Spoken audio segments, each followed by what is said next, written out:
सभी मसीही भाई बहनों को यीशु के नाम में शालोम, प्रेज द लॉर्ड, जय मसीह की। एक बार फिर से आप सभी का स्वागत है। हम अध्ययन कर रहे हैं कुरिन्थियों के नाम पौलुस प्रेरित की पहली पत्रिका, और अब समय है कि हम उसके तीसरे अध्याय पहले वचन से आगे का अध्ययन करें। तो यहाँ जब हम तीसरे अध्याय को पढ़ते हैं तो यहाँ पर जो कलीसिया में जो गुटबंदी है उसके विषय में पौलुस उन्हें चेता रहे हैं, उन्हें सावधान कर रहे हैं, क्योंकि वहां पर अपने आप को लोगों ने अलग अलग जो सेवक हैं उनमें गुटों में बांट लिया है।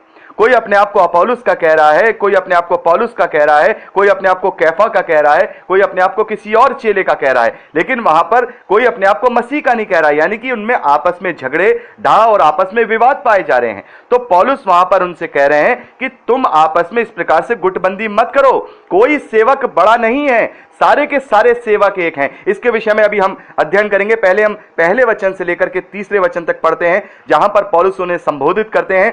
हे भाइयों, मैं तुमसे इस रीति से बातें ना कर सका जैसे आत्मिक लोगों से, परंतु जैसे शारीरिक लोगों से, और उनसे जो मसीह में बालक हैं। मैंने तुम्हें दूध पिलाया, अन्य ना खिलाया, क्योंकि तुम उसको नहीं खा सकते थे, वरन अभी तक भी नहीं खा सकते हो, क्योंकि अब तक शारीरिक हो। इसलिए कि जब तुम में ढा और झगड़ा है तो क्या तुम शारीरिक नहीं हो, और क्या मनुष्य की रीति पर नहीं चलते हो। तो यहां पर पौलुस कुरिन्थ की कलीसिया को संबोधित करते हुए लिख रहे हैं कि तुम अभी तक शारीरिक हो। मैं तुमसे अभी तक आत्मिक रीति से बात नहीं कर पाया हूं। मैं अभी केवल तुम्हें दूध यानी केवल प्रारंभिक शिक्षाएं ही दे पाया हूं। मैं तुम्हें अन्य यानी कि जो तुम्हें जो गूढ़ बातें हैं, आत्मिक बातें हैं, जो तुम्हें आत्मिकता में प्रबल करेंगी, वो मैं तुम्हें बताना चाहता हूं। लेकिन तुम उसके योग्य नहीं हो, क्योंकि तुम उसे अभी समझ नहीं पाओगे, तुम उसे पचा नहीं पाओगे, क्योंकि अभी भी तुम अपने जीवन को इस संसारिक रीति से ही जी रहे हो। तुम्हारे अंदर झगड़े पाए जा रहे हैं, तुम्हारे अंदर ढा पाए जा रहा है, तुम्हारे अंदर ईर्ष्या पाई जा रही है। क्या तुम इस संसार की रीति से नहीं चल रहे हो? क्या तुम अभी तक शारीरिक नहीं हो? क्या तुम अभी तक मसीह में बालक नहीं हो? क्योंकि तुम आपस में गुटबंदी करके बैठे हुए हो, आपस में डाह करके बैठे हुए हो, आपस में झगड़ा करके बैठे हुए हो। क्या मसीही विश्वासी एक दूसरे से झगड़ा करेगा तो क्या वो आत्मिक रीति से सही जीवन जी पाएगा? क्या तुम आत्मिक बातें समझ पाओगे? नहीं। और यही मैसेज, ये पैसेज में जो 1 से लेकर 3 तक जो वचन है, ये हमें मिलता है कि जब तक हम अपने जीवन को शारीरिक रीति से जीते रहेंगे, तब तक हम मसीह में होकर के भी मसीह में बालक ही बने रहेंगे। दूध से हमारा उद्धार नहीं होगा। प्रारंभिक शिक्षाएं जो हमें मिल गई हैं, हमने बपतिस्मा ले लिया है, हमने विश्वास कर लिया है, प्रभु यीशु मसीह को उद्धारकर्ता मान लिया है, इस दूध से हमारा उद्धार नहीं होगा, बल्कि उस आत्मिकता को पाने से हमारा उद्धार होगा, जिससे हम आत्मिक रीति से उन्नत और प्रबल होंगे, जिससे हम परमेश्वर के ग्रहण योग्य बनेंगे। हमें अन्य की जरूरत है ताकि हम अपने आप को आत्मा के अधीन कर सकें। तो आज हम देखते हैं, तमाम इतनी सारी कलीसियाओं को देखते हैं, वो आपस में झगड़ा और ढा लेकर के बैठे हुए हैं, संसारिक रीति से जी रहे हैं। तो क्या वो अभी मसीह में बालक नहीं? क्या वो शारीरिक जीवन को नहीं जी रहे हैं? क्या मैं और आप अभी भी शारीरिक जीवन को नहीं जी रहे हैं? क्या हमारे अंदर वो छोटी छोटी जो गलतियां हैं वो नहीं पाई जा रही? छोटी छोटी डाह है, छोटी छोटी ईर्ष्या है, छोटे छोटे गुस्से हैं, छोटा छोटा एक दूसरे को नीचा दिखाना है, छोटा घमंड है, क्या ये हमारे अंदर नहीं पाया जा रहा? ये छोटी छोटी लोमड़ियां जब डाक की बारी में या किसी बाग में घुसती हैं तो वहां पर उसको वो बर्बाद कर देती हैं। ऐसे ही ये छोटी छोटी चीजें हैं, ईर्ष्या है, ये हमारा क्रोध करना है और एक दूसरे से डाह करना है, एक दूसरे को नीचा दिखाना है, यह हमारी आत्मिकता को नष्ट कर देगा। पौलुस कह रहे हैं परिपक्व हो जाओ, मैच्योर हो जाओ, पवित्र आत्मा की अधीनता में आ जाओ, क्योंकि जब तक कोई जल और आत्मा दोनों से नया जन्म नहीं पाएगा वो अनंत जीवन में प्रवेश नहीं करेगा। केवल इतना ही काफी नहीं है कि तुमने दूध ले लिया तो बच्चे ही बने रहोगे, आत्मिकता में प्रबल नहीं होगे, बड़े नहीं होगे, अन्य नहीं खाओगे। कब तक शरीर के जीवन को जियोगे? कब तक शारीरिक रीति से अपने जीवन को जियोगे? मैं तुमसे आत्मिकता में बात करना चाहता हूं। और आज पवित्र आत्मा मुझसे और आपसे कहता है कि मैं तेरे साथ चलता हूं, मैं तेरी सहायता करता हूं, लेकिन तू अभी भी शरीर की रीति पे चल रहा है, मेरी अधीनता में नहीं आ रहा है। तो मैं तुझे कैसे आत्मिकता में प्रबल करूं? मैं कैसे तुझ में प्रवेश करूं? तू कैसे मेरा मंदिर बने? क्योंकि पवित्र आत्मा हमारे साथ है। जिस घड़ी हम प्रभु यीशु मसीह को ग्रहण करते हैं और बपतिस्मा लेते हैं, उसको उद्धारकर्ता करके मानते हैं, उसी घड़ी से प्रत्येक मसीही विश्वासी को पवित्र आत्मा का छाप दिया जाता है, यानी उसकी सहायता दी जाती है। लेकिन यदि हम अपने सहायक की सहायता नहीं लेंगे, उसे सहायता लेके अपने आप को उसका मंदिर नहीं बनाएंगे, तब तक हम कैसे उद्धार को प्राप्त करेंगे? हमें आत्मा क्यों दिया गया है? प्रभु यीशु मसीह ने हमें आत्मा क्यों दिया है, पवित्र आत्मा हमें क्यों दिया गया है? ताकि वो हमारी सहायता करे आत्मिक रीति से बढ़ने में। लेकिन हम वो सहायक जो हमें दिया गया है, हम उसकी सहायता लेना ही नहीं चाहते हैं। हम उसको अपना सहायक बनाना ही नहीं चाहते हैं, हम उसकी अधीनता में जाना ही नहीं चाहते हैं, उसे अपने हृदय में, अपने अंदर प्रवेश करने देना नहीं चाहते हैं, क्योंकि हम शारीरिक हैं। और जब तक हम शारीरिक रहेंगे, जब तक हम शारीरिक रीति पे चलेंगे, तब तक पवित्र आत्मा का मंदिर नहीं बन पाएंगे, हम आत्मा से नया जन्म नहीं ले पाएंगे। हमारे पास अब एक अच्छी चीज है, हमारे पास एक सहायक है, उसकी सहायता लीजिए। प्रभु यीशु मसीह ने कहा, वो सब बातें जो मैंने तुम्हें सिखाई हैं, वो तुम्हें स्मरण कराएगा, वो तुम्हें निरुत्तर करेगा। विश्वास में, न्याय में तुम्हें वो निरुत्तर करेगा, हर एक चीज में, धर्म में। तो हम उसकी सहायता लें। कब तक हम बच्चे बने रहेंगे? कब तक हम दूध पीते रहेंगे? कब तक हम इन शरीर की अभिलाषाओं को नहीं त्यागेंगे? हमें ये छोड़नी होंगी। पौलुस कहते हैं कि अभी तक मैं तुमसे आत्मिक रीति से बात नहीं कर पाया। पवित्र आत्मा मुझसे और आपसे कहता है कि अभी तक मैं तुम्हें आत्मिक रीति से उन्नत नहीं कर पाया हूं, क्योंकि तुमने अभी तक अपने आप को शारीरिक ही बना रखा है। तुम अभी तक मसीह में बालक हो, अब बड़े हो जाओ, ताकि मैं तुम्हें वो अन्न दे सकूं जिससे तुम अपनी आत्मिक उन्नति कर पाओ। तो जरूरत है मुझे और आपको आत्मिक उन्नति में प्रबल होने की, क्योंकि हमें आत्मा से जन्म लेना भी बहुत जरूरी है। हम प्रारंभिक चीज समझ के हम ये सोचे, मान लीजिए हम इस दुनिया के अंदर यदि हम स्कूल में एडमिशन लेते हैं, हम नर्सरी से लेकर फर्स्ट या सेकंड थर्ड क्लास तक पढ़ते हैं, तो क्या हम कहीं नौकरी कर सकते हैं? क्या हम किसी अच्छे ऑफिस में जाकर के उस क्वालिफिकेशन के द्वारा कोई नौकरी प्राप्त कर सकते हैं? नहीं। हमें फोर्थ फिफ्थ क्लास की जो हमारी पढ़ाई है, उसको कुछ भी नहीं समझा जाएगा।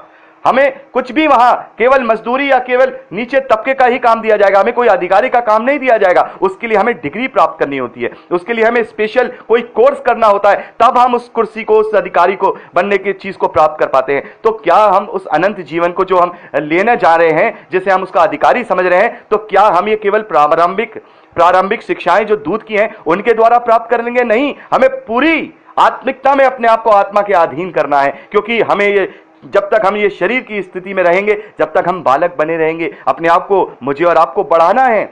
बालक की स्टेज से अपने आप को युवा बनाना है, युवा की स्टेज से अपने आप को मिच्योर बनाना है। और जब हम मिच्योर हो जाएंगे तो पूरी रीति से आत्मा के अधीन हो जाएंगे। कुरिन्थ की कलीसिया में यही कमी पाई जा रही है, और पौलुस बहुत ही इस बात की निंदा कर रहे हैं कि तुम्हारे अंदर शरीर की भाव पाए जा रहे हैं। मैं तुमसे आत्मिक बातें करना चाह रहा हूं, लेकिन तुम उसे समझ नहीं पाओगे, क्योंकि तुम अभी शरीर के भाव से मसीह में बालक हो।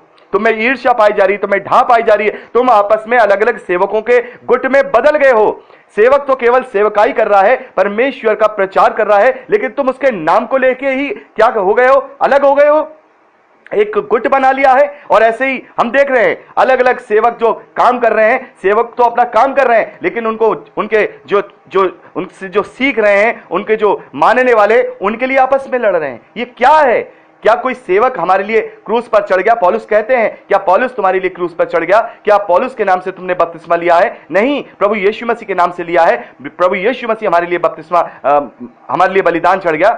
तो हम कैसे एक दूसरे के हो सकते हैं? कौन पौलुस का है, कौन पौलुस का है, कौन कैफा का है? हम सब मसीह के हैं। तो यहां पर पहले वचन से लेकर तीसरे वचन तक पौलुस हमसे ये कह रहे हैं कि हमें अपने आत्मिकता में प्रबल होना पड़ेगा। हमें बालक की स्टेज से उठ करके मैच्योर होना पड़ेगा, ताकि हम उस अन्न को खा पाएं। जब हम उस अन्न को ग्रहण करेंगे, तभी हम संपूर्ण उद्धार को प्राप्त करेंगे, अनंत जीवन को प्राप्त करेंगे। ये छोटी सी क्वालिफिकेशन हमारे लिए पूरी नहीं है कि हम अनंत जीवन में प्रवेश करें या स्वर्ग के राज्य में प्रवेश करें, क्योंकि जल और आत्मा दोनों से जन्म लेना जरूरी है। जल से तो हमने जन्म ले लिया, लेकिन अभी आत्मा से जन्म लेना बाकी है। जब तक पवित्र आत्मा हमारे अंदर आएगा नहीं, हम पवित्र आत्मा का मंदिर बनेंगे नहीं, तब तक हम जल और आत्मा दोनों से पूरी रीति से नया जन्म नहीं पाएंगे। तो बच्चे ना बने रहें, बालक ना बने रहें, अपने आप को हम मैच्योर करें। आगे चौथे वचन में पौलुस लिखते हैं, क्योंकि जब एक कहता है मैं पौलुस का हूं और दूसरा मैं अपोलोस का हूं, तो क्या तुम मनुष्य नहीं हो?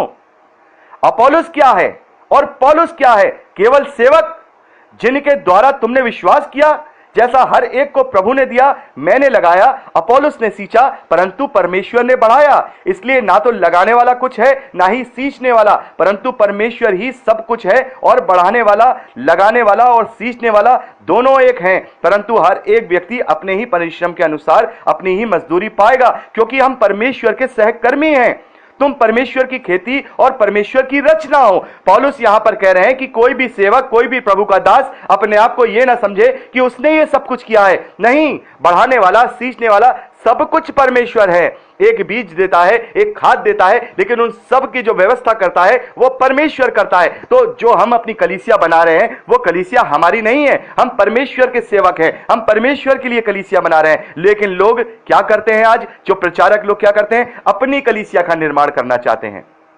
उन्हें इस बात से मतलब नहीं है कि मसीही विश्वासियों को हमने जो है विश्वास में लेके आए, या अन्य जातियों में से हम किसी विश्वासी को विश्वास में लेके आए। नहीं, उनको इस बात से मतलब है कि मेरे चर्च की गिनती कितनी है, मेरे चर्च की, उसे वो अपना समझने लगते हैं, उसे चर्च को वो अपना समझने लगते हैं। बहुत सारे अब मेरे जो प्रचारक भाई हैं जिनसे मैं बातें करता हूं, वो इस टाइप की बातें करते हैं, अरे मेरे चर्च में तो इतने लोग आने लगे हैं, वो कहता है मेरे चर्च में तो इतने आने लगे। तो मैं उनसे कहता हूं कि तुम्हारा चर्च है वो, तुम किसके लिए काम कर रहे हो, अपने लिए काम कर रहे हो या मसीह के लिए काम कर रहे हो। पौलुस कह रहे हैं कि हम सब परमेश्वर के लिए सहकर्मी हैं, हम उसके लिए काम करते हैं, हम अपने लिए कोई काम नहीं करते। कोई सेवक बड़ा नहीं है, कोई सेवक बड़ा नहीं है, कोई परमेश्वर का दास बड़ा नहीं है, कोई मैन ऑफ गॉड बड़ा नहीं है। सब एक हैं, क्योंकि सब ने ही परमेश्वर के लिए काम करना है। सबको अपने अपने कार्यों के अनुसार अनंत जीवन में मजदूरी मिल जाएगी। पौलुस कह रहे हैं सबको अपनी मजदूरी मिल जाएगी, सब अपने अपने कामों के अनुसार अपनी मजदूरी पालेंगे। तो यहां पर कौन सी मजदूरी पाने की चाह रख रहे हो कि मेरी कलीसिया ये और मेरी कलीसिया वो? नहीं, हम सब, जो भी मसीह का सेवक है वो प्रभु के लिए कार्य कर रहा है, उसका सहकर्मी है। इसलिए क्योंकि ना तो लगाने वाला कुछ है और ना ही सींचने वाला, सब कुछ तो वो है जो उस कलीसिया का जो विश्वासी है उसको बढ़ाता है, और उन सब में पवित्र आत्मा कार्य करता है।